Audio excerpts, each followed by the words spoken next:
Boa tarde, namastê. Há bastante tempo já que algumas pessoas pedem para eu falar sobre homossexualidade. E por mais que os pedidos eles tenham sido já bastante numerosos ao longo do tempo, eu sempre hesitei em falar sobre esse assunto porque de verdade eu pensava, mas o que eu vou falar sobre o assunto, né? Quer dizer, a minha opinião sobre a homossexualidade, né, tá mais do que claro de que cada um faz aquilo que acha que deve. Há muito tempo que a homossexualidade saiu dos compêndios de medicina, né, categorizando então quem é homossexual como doente, né, então isso já está mais do que claro. A gente tem inúmeros exemplos de pessoas absolutamente bacanas e isso não faz, né, a escolha sexual, a orientação sexual não faz de ninguém melhor ou pior do que qualquer outra pessoa. Então eu ficava meio que hesitando falar sobre o assunto por achar que cairia meio que na redundância, assim, né? E agora, com essa novela, né, que tá tendo, em que a Fernanda Montenegro tá desempenhando, né, esse papel numa relação homossexual há muito tempo, né, com uma outra parceira, gerando tanta mobilização nas redes sociais, as pessoas falando que pensam, que não pensam sobre o beijo. De novo reacendeu esse assunto entre as pessoas que me escrevem, e uma delas escreveu contextualizando a homossexualidade dentro de um segmento de compreensão específico que me fez ter vontade de falar sobre o assunto, que é a espiritualidade, né? Então, assim, o que eu enxergo de homossexualidade e espiritualidade? Qual é a relação que eu vejo entre uma coisa e outra? E eu fiquei muito motivada a falar sobre esse assunto porque eu já tive muitas conversas com amigos meus que são homossexuais, amigos e amigas minhas, né, que são homossexuais, exatamente sobre esse aspecto da coisa, né? O que a homossexualidade ela pode representar do ponto de vista espiritual. E eu acho que aí sim a gente pode ter uma conversa construtiva, né? Que não seja chover no molhado que evidentemente que a homossexualidade não é uma coisa errada, ou evidentemente que a homossexualidade não melhora e nem deprecia ninguém, né? Esse contexto da espiritualidade eu acho que é um tema bastante interessante e bastante engrandecedor do ponto de vista de que pode ser uma contribuição importante para o processo de autoconhecimento e desenvolvimento pessoal das pessoas que eventualmente assistirem esse vídeo, eventualmente me escreveram perguntando o que eu penso a respeito. Porque do modo como eu vejo, assim, né, eu acho que a espiritualidade, e quem me segue já deve estar careca de saber disso e até meio cansado de me ouvir falar, que a espiritualidade ela não está conectada com nenhuma religião específica, né? A espiritualidade, no meu modo de enxergar a coisa, e é apenas o meu modo de enxergar a coisa, tem muito mais a ver com o modo com que a gente se coloca na vida, com o modo como a gente age com os nossos semelhantes, com o modo como a gente respeita as diferenças e principalmente com o modo como a gente enxerga a si mesmo e se aceita e se ama, né? Eu acho que a gente pode perder muito quando a gente associa espiritualidade a uma religião específica, né? Eu acho que a espiritualidade tem muito dessa compreensão de que o outro é apenas um espelho de quem eu sou e aquilo que eu enxergo à minha volta nada mais é do que uma projeção daquilo que eu tenho dentro de mim. E por isso eu consigo desenvolver o respeito a todos os seres, né? Porque no fundo, não somos tão diferentes quanto pensamos que somos.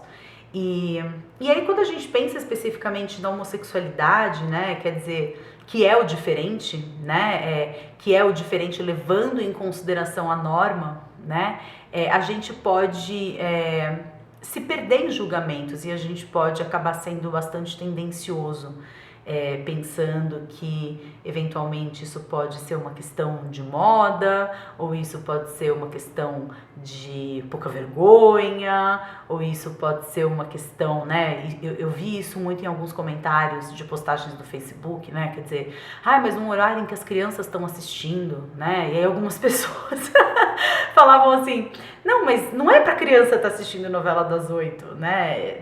Das 9, né? Mudou o horário da novela. E aí eu ficava pensando e falava, cara, é mesmo, né? Tinha que passar na sessão da tarde, né? Não tinha que ser à noite. Porque no fundo, essas pessoas elas merecem o respeito e é de criança que a gente aprende a respeitar aquilo que é diferente da gente, né? Tem uma frase do Dalai Lama, que eu acho muito interessante, muito bonita, que diz que se todas as crianças fossem ensinadas a meditar, se todas as crianças com idade inferior a 6 anos fossem ensinadas a meditar, em uma geração, todos os problemas do planeta Terra e todos os problemas que agridem a humanidade de uma forma ou de outra teriam desaparecido, né? Eu acho que é difícil quando a gente vê alguma coisa que é diferente da gente.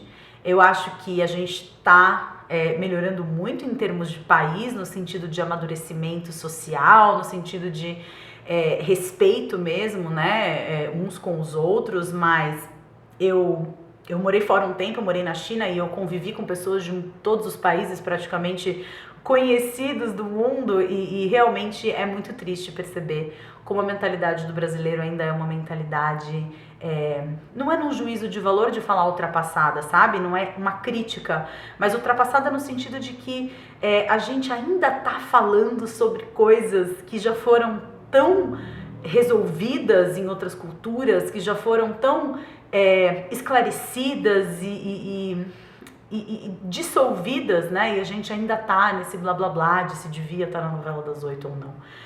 Eu acho que esse preâmbulo todo que eu tô fazendo tem muito a ver com o que eu penso a respeito do contexto espiritual em que um ser assume o amor por seres do mesmo sexo, né?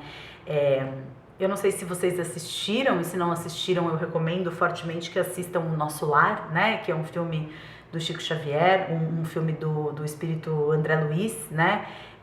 Em que eles mostram lá de um jeito que não é exatamente o modo como eu acredito que a coisa aconteça. Vamos então fazer aqui uma reunião nessa sala e vamos discutir os aspectos da minha próxima encarnação e eu vou decidir super intelectualmente, super mentalmente em que família que eu vou vir e com que pessoas eu vou interagir durante a minha vida para aprender X, Y, Z coisas. Eu não acredito que seja exatamente como mostra o filme, é uma questão de crença pessoal minha, mas eu vou muito por essa vibe de que existe uma decisão, né? Existe uma decisão de vir para esse plano, existe uma decisão de nascer num determinado local do globo, existe uma decisão de qual corpo vai receber o meu espírito, e existe uma decisão baseada nisso tudo de quais são os conflitos, qual é o cenário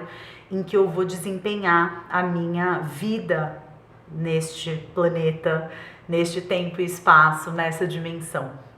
Eu acredito muito nisso, eu acredito que a gente não vem por acaso dentro de uma família, a gente não vem por acaso dentro de um país, a gente não vem por acaso dentro de um contexto histórico, social, a gente não vem por acaso numa determinada época, num determinado momento histórico mesmo, né, daquele país, daquele coletivo, né? Eu não acredito de verdade que isso seja por acaso. Eu acho que sempre existe uma intenção de evolução, né? Eu brinco, quando eu converso sobre isso com alguns pacientes meus, eu brinco dessa questão de eu acreditar que tem a maletinha do gato Félix, né? Que a gente vem para essa vida com XYZ situações que vão direcionar a nossa vida e que vão direcionar as nossas escolhas e vão direcionar aquilo que vai acontecer com a gente enquanto a gente aprende, né? Que são diretrizes para o nosso crescimento durante aquela experiência. E eu acho que um espírito, quando ele decide vir para esse plano e ele decide encarnar num determinado corpo, dentro de uma determinada família, dentro de um determinado contexto histórico, dentro de uma mentalidade específica, né? Ele está escolhendo, em última análise, qual é o cenário para ele desempenhar a vida dele e ganhar os aprendizados que ele tem que ganhar. Então, para mim, a questão da homossexualidade, se relacionando com a espiritualidade, eu acho que talvez seja um cenário muitas vezes sofrido, muitas vezes, principalmente se a gente for levar em consideração um país como o nosso, com tantos valores, né, arcaicos em muitos pontos, uma mentalidade machista, mas eu acho que uma pessoa que vem com esse tipo de aprendizado, né? Eu acho que talvez seja um cenário sofrido, mas um cenário muito favorável para aprender sobre aceitação, sobre autoaceitação, aprender sobre como lidar com as diferenças, aprender sobre como assumir quem eu sou para tantas pessoas que eventualmente pensem de uma forma diferente. Né? Eu acho que existe uma escolha, sim. Aqui nesse plano, talvez não. Né? Eu acho que quando perguntam assim, mas você acha que a homossexualidade é uma escolha, né? E a gente não fala, né? Na faculdade de psicologia, a gente não fala de opção sexual, a gente fala de orientação sexual. Eu não acho que seja uma questão de escolha. Eu acho... Pode ser uma questão de escolha você ficar dentro do armário ou não, mas você se interessar por um ser do mesmo sexo, que você não acredita que isso seja uma questão de escolha. Eu acredito que a pessoa, ela traz com ela essa semente desde o momento do nascimento, e eu acho que essa pessoa traz essa semente desde momentos anteriores ao nascimento. Eu acredito que talvez seja uma das coisinhas que está dentro da maletinha do gato Félix, que essa pessoa veio para esse plano para aprender e para desenvolver. Então eu acho, principalmente levando em consideração os desafios envolvidos em você se assumir, em você conseguir colocar isso para as pessoas mais próximas, sem perder o amor dessas pessoas, enfrentar o medo que é perder o amor dessas pessoas. Eu acho que é um aprendizado extremamente doloroso em alguns momentos, dependendo principalmente da família na qual essa pessoa vem, mas eu acredito que essas pessoas estão tendo a chance de descobrir de verdade o que é autoaceitação. Espero que esse vídeo tenha contribuído para mais alguém. Eu gosto muito de pensar nas coisas nesses termos, né? De que tudo aquilo que a gente vive serve em última análise para o nosso aprendizado. Então, o que temos para aprender com isso é sempre a pergunta mais útil a ser feita. Gratidão pela atenção de vocês. Namastê e um ótimo feriado, né? Um ótimo feriado. Amanhã é Páscoa, que seja uma época de renascimento para todos nós. Um beijo carinhoso e até já já. Tchau.